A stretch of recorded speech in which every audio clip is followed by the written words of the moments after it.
The people who died were most of the over 1,000 diplomats who had traveled to Arval to enjoy the winter festival.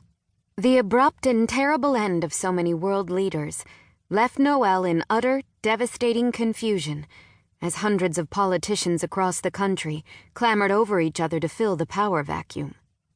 Each claimed to be the one strong enough to lead the people to victory against the evil dragonborn and their dragons. The world waged war.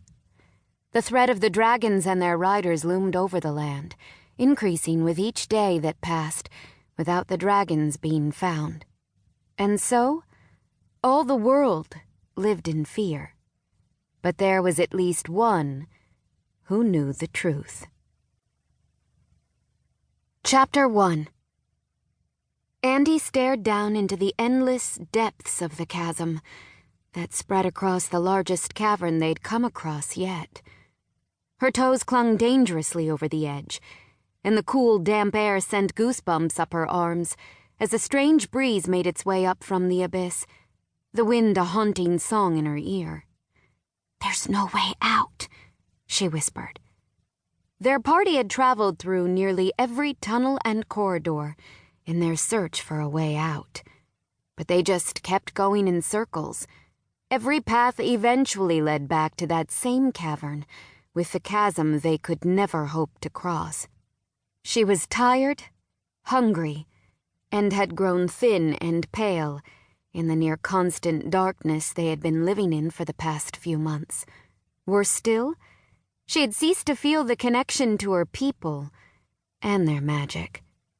She feared for herself and her friends, but she worried more for the dragonborn out there in a modern world that wanted them slaughtered.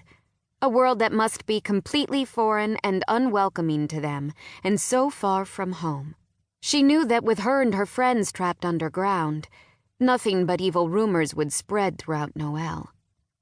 Whether the university had shut down after their bloody battle or not, she knew in her heart they wouldn't stop until her people were found, until her people were destroyed.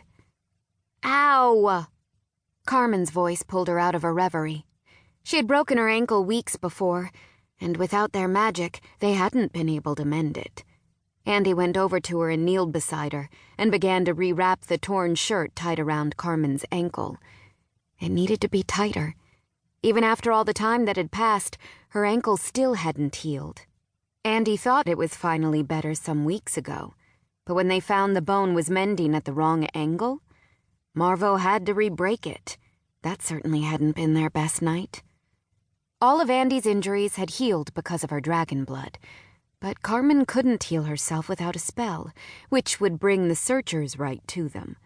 Since the night of the battle in the archives, the university had been monitoring the icons that remained implanted in Andie, Carmen, and Yara's hands.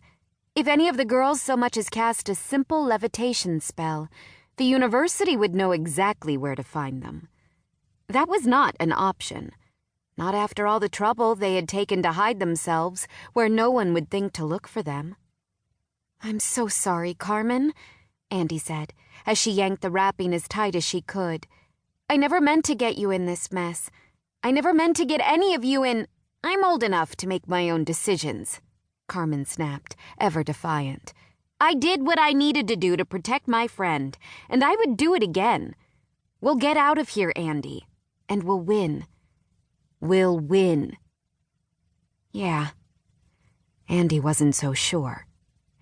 Their party grew weak, and their chances of survival decreased with every passing moment. "You know, this isn't the first time I've had to look out for one of my friends." Carmen unsteadily pushed herself to her feet and began collecting whatever small sticks and withered vegetation she could get her hands on to make a fire.